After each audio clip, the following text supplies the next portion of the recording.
mettre en place donc, au lycée Saint-Hilly de Pontivy.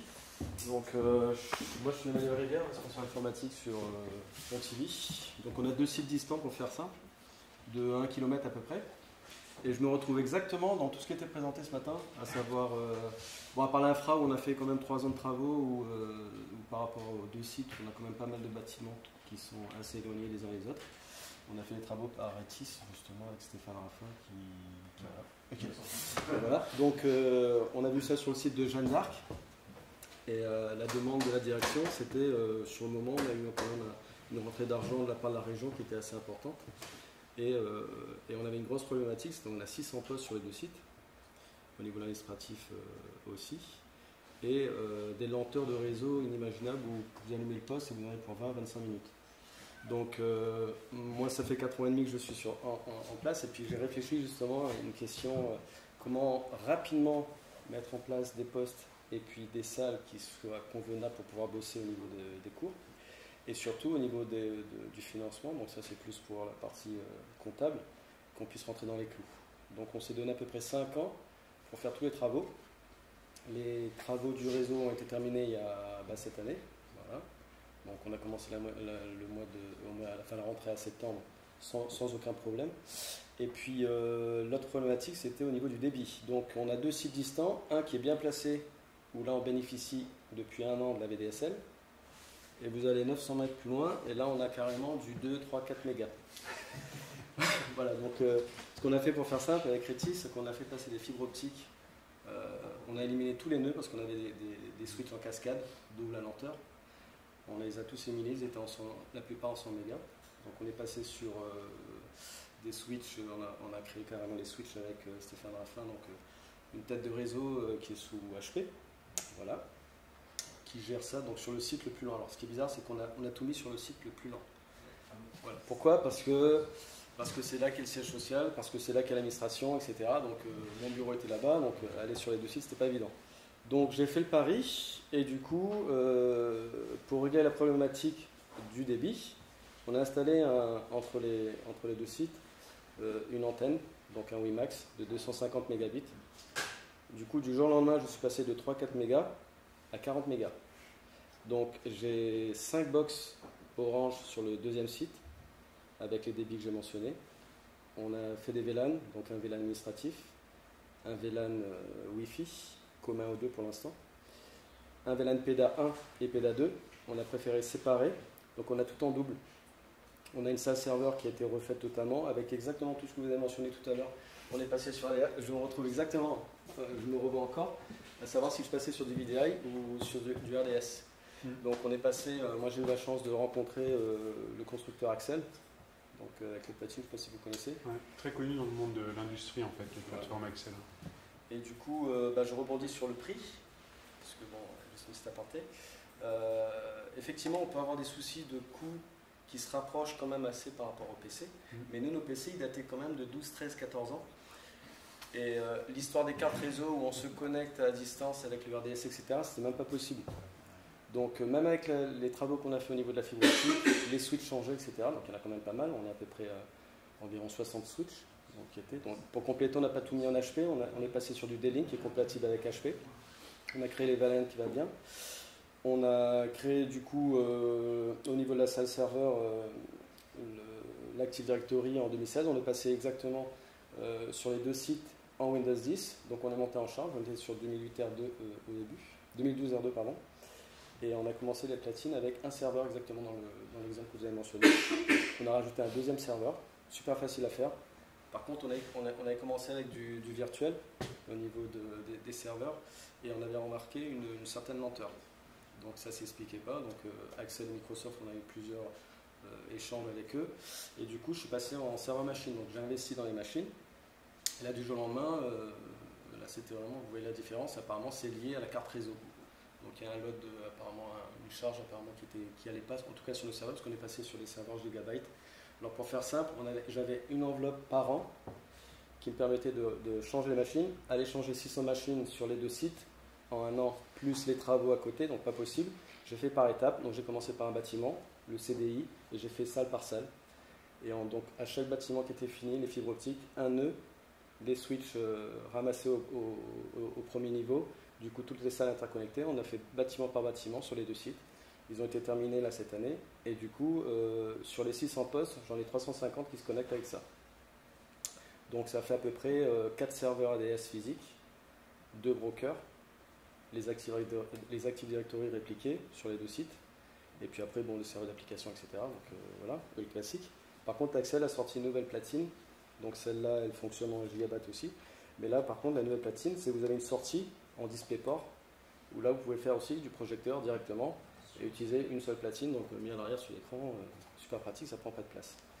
Et l'autre coût aussi, là où on m'avait demandé, c'est de revoir les coûts. Parce que mine de rien, quand vous avez 600 machines, vous avez une facture EDF à la fin, c'est du 100 watts, là je passe directement à du 5 watts, en tout cas pour ce modèle-là. Plus l'écran, donc en coût ça revient à rien du tout. Le seul problème que j'aurais aimé, moi, c'est qu'ils sont en PoE, c'est pas le cas. Du coup, quand on a fait les travaux au niveau de Retis, on a fait en sorte de matcher les prises réseau en fonction des prises électriques. On en a bougé certaines pour que justement ça soit homogène. Et que si demain on devait évoluer et que Axel faisait des platines PoE, on pouvait directement placer les platines PoE au fur et à mesure. Voilà. Je rebondis aussi sur le côté où c'est pratique pour faire de la bureautique. Donc Word, Excel, il n'y a pas de problème. Dès que vous commencez à faire du Photoshop, etc., ou des applications métiers, du coup, cette année, nous, la nouvelle platine, elle est un petit peu plus grosse. Et Microsoft avait un codec qui ne passait pas sur ce modèle-là. Du coup, le FX Remote. Voilà, c'est ça. Et le Remote FX, du coup, on n'avait pas le son et la vidéo saccadée. Donc, ce qu'on a fait, c'est qu'on a attendu pendant un petit moment, on est resté sur du 2012 R2. Il faut savoir que le 2016 qui est sorti n'est pas compatible avec les serveurs Gigabyte que j'ai. Ça s'installe, pas de problème, mais j'ai que des bugs. Du coup, avec le nouveau qui est sorti, complètement compatible avec 2016, ils ont travaillé ensemble, et du coup, ils ont été autorisés à mettre leur codec dans la nouvelle machine. Du coup, j'ai l'audio qui passe. Par contre, j'ai pleuré parce que j'ai dû installer les cartes graphiques. Je suis pas passé sur... Sur le serveur. Ah non, mais c'est-à-dire moi, sur un serveur, donc là, j'ai pris un gros cette année. Donc, j'ai pris le Dell, un gros Dell, et on a mis dedans la carte graphique. Par contre, c'est pas la grid, c'est l'équivalent de... Pour faire du remote FX, il faut avoir mis la carte. Exactement, tout à fait. Voilà. Du coup, on est passé sur du AMD. Ouais, qui propose aussi. Exactement, qui est beaucoup moins cher. En tout cas pour l'éducation. Et du coup, j'en ai mis une, et j'ai la possibilité d'en mettre une deuxième.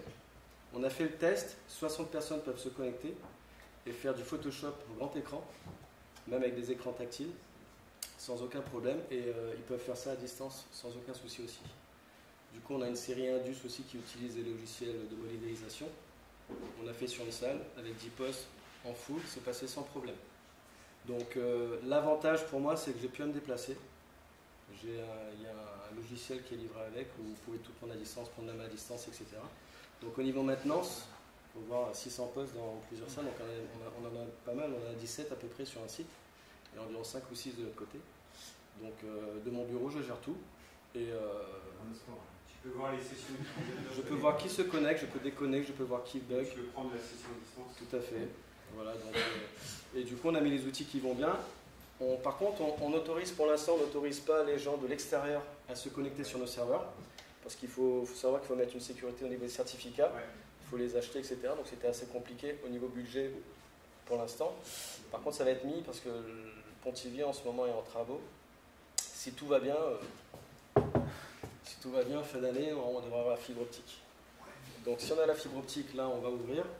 Et en fait, les élèves vont retrouver depuis chez eux, du moins s'ils ont Internet et puis le débit qui va bien, ils auront directement leur bureau, comme au lycée, sur place, depuis chez eux, accéder à tous les outils, les applications. Et puis on a aussi mis en place l'Office 365. Donc voilà, donc un élève qui rentre en seconde, il a l'Office 365. Dès qu'il sort en BTS, c'est le même 365 qui le suit, c'est le même environnement. Avec Coxo, on fait Coxo, vous connaissez, donc ils travaillent beaucoup ensemble, d'ailleurs tous les deux. Tous les salons qu'ils font, ils bossent ensemble. Et dès qu'il y a un petit bug sur l'un ou l'autre, donc c'est plutôt pratique pour les contacter et puis d'avoir un petit peu des réponses sur les problématiques qu'on peut rencontrer nous en tout cas. Ok, systématiser rapidement. Voilà. Donc si je comprends bien, tu as pris un abonnement dans un club de sport maintenant. Ouais, mais ça se voit pas. Vu qu'il ne bouge plus dans l'établissement. Ouais, tu vois, donc mine de rien, j'avais pas mal maigri, c'était plus par rapport au fait que je me faisais des cheveux blancs même si j'en ai pas. Non, c'était pour finir les travaux à temps. Donc là je suis filmé, mais bon c'est pas grave. On avait travaillé sur le premier site avec des locaux, dont je discutais avec toi tout à l'heure. Et le problème c'est vrai qu'on a tendance à faire travailler le tissu aux alentours. Le problème c'est que ça n'a pas été le même résultat, donc on a eu pas mal de bugs. C'est pour ça que bon, je fais pas un peu de pub pour Etis, mais comme si. Depuis on les a jamais appelés, on n'a pas de soucis, ça fonctionne bien, ils ont été efficaces, dans le sens où tout ce qui a été demandé a été mis en pratique et puis jusqu'ici pas de problème, donc j'espère qu'on n'en aura pas. À part le petit problème que je t'ai mentionné, mais bon ça c'est pas grand chose. Voilà, donc, voilà. Et puis sur l'autre, on a fait les travaux en interne, donc tous les bugs, les prises, etc. Tout ce qui a été les petites malfaçons on va dire, ou un petit peu rapide.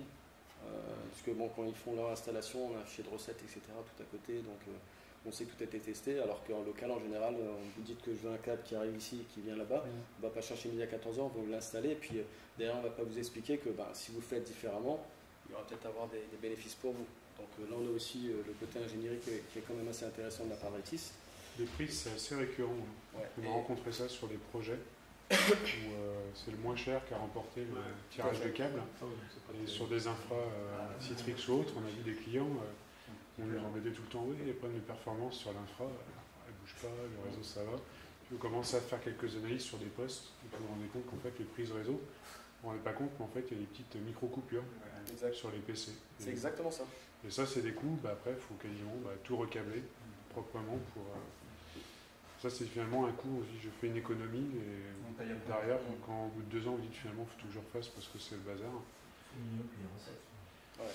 Ouais, après, des fois, on l'a vu des fois qu'on s'est pas bien Sur fait. La partie ingénierie VDI, tu as été accompagné par un prestataire ou pas du tout sur cette compétence? Ça, je me suis débrouillé tout seul au début. D'accord. En fait, j'ai regardé celui qui fait référence en France, en tout cas au niveau des collèges, c'est le lycée Liégeard, bien. Là, qui suit, c'est bien. Et du coup, moi, je voulais une solution rapide où je peux changer le maximum de postes sur 3 ans pour un coût qui reste dans mon budget qu'on m'avait alloué par an. Et du coup, c'est rentré dans les clous. Il me reste encore une centaine à faire. Pour l'instant, je ne suis pas spécialement pressé. Je veux renouveler mes serveurs. Donc là, je m'équipe uniquement en Dell. Je commence avec Dell, donc je vais finir avec Dell. Et les gigabytes, je les reconditionne pour faire d'autres serveurs. Donc ça restera pour l'instant des serveurs physiques parce que bon, c'est vrai que quand vous avez 150 personnes qui se connectent en même temps dans un bâtiment, au niveau, même s'il y a de la fibre optique, les switches ont été adaptés, etc., on a vu quand même qu'il y avait une petite baisse de régime le lundi et le jeudi. Je précise parce que ça me marque à chaque fois. Donc on a adapté, ce qu'on a fait, c'est qu'on a fait une ferme serveur, exactement comme c'était mentionné tout à l'heure. Une ferme serveur, le bâtiment B il est sur telle ferme, le bâtiment A il est sur telle ferme, et ceux qui utilisent les nouvelles platines, elles sont sur une ferme différente et elles peuvent faire de la vidéo. Donc en l'occurrence le CDI, et puis notre salle justement pour faire des applications, modélisation 2D, etc. Voilà, en gros, je pense que je fais le tour. Ok, merci. 5 minutes pour conclure, et puis on va vous libérer. 5 minutes pour conclure. Il y avait une petite passe que je vous fais rapidement en vous disant, pour faire du déploiement de PC, vous avez une solution gratuite chez Microsoft qui s'appelle Microsoft Deployment Toolkit. Je pense que vous utilisez pas mal cette solution-là, qui est vraiment très bien et qui fonctionne bien. C'est des choses qu'on retrouve pareil sur des centres de formation. Ils utilisent ça pour déployer rapidement des postes.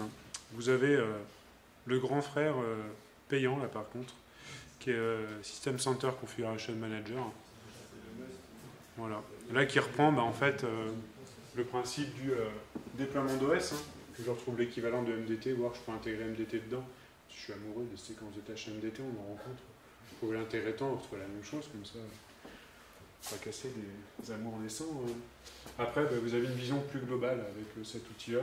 Vous avez une découverte complète de votre réseau, un inventaire, du reporting.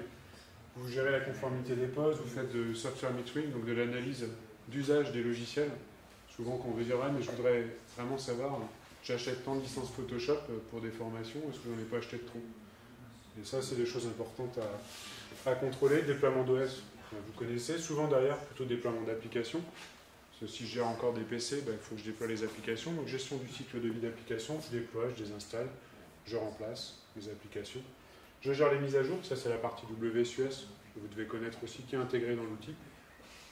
Et après, vous avez toute la partie aux configurations, je peux faire de l'assistance à distance, gérer les alimentations des postes, les éteindre, les allumer. On peut ça déjà le faire en basique par GPO, mais là vous pouvez l'intégrer au niveau de cette console.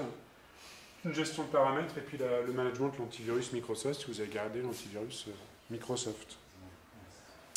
Voilà. Qui marche pas si mal, hein, au final. Il y a pas mal de clients qui l'ont mis en place. Hein.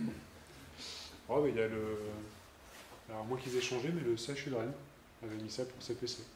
Pas dans les classements réguliers qu'on voit sur les antivirus, c'est quand même pas ce produit-là qui arrive dans le trio de 7. Hein. Non. Nous, on déploie des Z Note 32. Ouais. Voilà. Simple, efficace, peu gourmand en ressources.